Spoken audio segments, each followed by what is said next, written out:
नमस्कार, मैं डॉक्टर वीना छंगानी प्रस्तुत हूँ आज एक नई घटना लेकर। अगर आप इस घटना को सुनेंगे तो और आप अगर टीचर हैं तो अपने आप को गौरवान्वित महसूस करेंगे, सम्मानित महसूस करेंगे। आपकी अपने लिए इज्जत बढ़ सी जाएगी, और नहीं भी हैं तो भी किसी भी शिक्षक के लिए कितनी इज्जत हो सकती है वो आज इस घटना से महसूस होगी। 2 दिन पहले मैं कोटा अपने पति प्रोफेसर पति के साथ एक विवाह समारोह में शामिल होने गई थी। मेरे पति जो प्रोफेसर हैं राजस्थान टेक्निकल यूनिवर्सिटी में, 10 साल पहले वो यहाँ प्रोफेसर थे और रिटायर हो चुके हैं, तो कोटा से संबंध तो है ही। तो हम विवाह समारोह में भाग लिया हमने।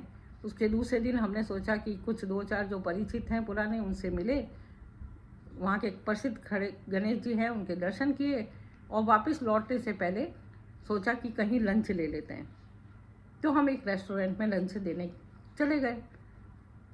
टेबल पे जाके बैठ गए। अचानक मैंने देखा कि एक लड़की साधारण वेशभूषा में सादगी से भरी हुई कुछ तलाश रही है, किसी को ढूंढ रही है। अचानक उसकी नज़र हम दोनों पे पड़ी और वो बड़े उत्साह से, बड़ी खुशी से दौड़ती हुई हमारे पास आई और प्रोफेसर साहब के पैर छूने लगी। उनके साथ मेरे भी छुए। प्रोफेसर साहब के थोड़ा आश्चर्य आंखों में था कि कौन है, क्या हुआ। तो उसने बोला कि सर आपने मुझे पहचाना नहीं, मैंने आपको कार से उतरकर रेस्टोरेंट की तरफ आते हुए देखा था, और मैं अपने कॉलेज से घर जा रही थी। तो जैसे ही मैंने देखा तो मैंने अपनी गाड़ी को यू टर्न किया और दौड़ के मैंने कहा सर से मिल के आती हूँ। आप रेस्टोरेंट में आ गए तो मैं रेस्टोरेंट में आपसे मिलने आई हूँ। मुस्कुरा दिए।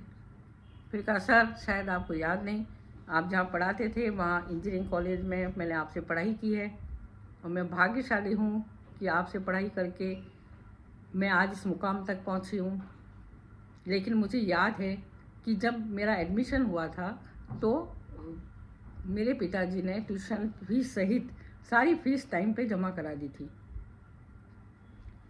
दूसरे दिन ही मेरे पिताजी के पास आपका फ़ोन आया था और आपने कहा था क्योंकि वो लड़की है इसलिए उसकी ट्यूशन फीस नहीं लगती, तो आप आके उसके पैसे वापस ले लो। मेरे पिता को बहुत खुशी हुई कि ऐसे कोई कॉलेज से कॉल करके पेन लेके फ़ोन करता है क्या। ऐसी सूचना आते आते तो समय लग जाता है, और सर ने खुद ये सूचना मुझे दी है। वो दौड़ के आए, उनको फ़ीस वापस लौटाई गई, और वो फ़ीस के जो पैसे बचे थे उससे उन्होंने मुझे स्कूटी दिलाई। और आज मैं इस मुकाम पे हूँ कि मैंने गवर्नमेंट कॉलेज में नौकरी शुरू कर दी है, और मैं हमेशा आपको याद करती हूँ। जब भी पढ़ाती हूँ आपके पढ़ाने की स्टाइल और सबको याद करती रहती हूँ। मैं बहुत भाग्यशाली हूँ।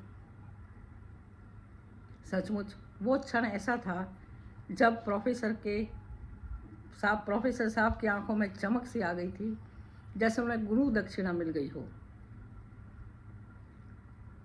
वाकई शिक्षक की गुरु दक्षिणा यही होती है कि उसका जो स्टूडेंट है वो एक ऐसे मुकाम पर पहुँचे जहाँ वो जाना चाहता है, और उसके जीवन में एक नेक ईमानदार प्रोफेसर की छवि बनी रहे। कैसी लगी? अगर आप टीचर हैं तो इसको ज़रूर शेयर कीजिएगा, सुनिएगा, और आपके पास भी अगर ऐसा कोई किस्सा हो, ऐसी कोई बात हो तो कमेंट्स बॉक्स में ज़रूर लिखिएगा। धन्यवाद।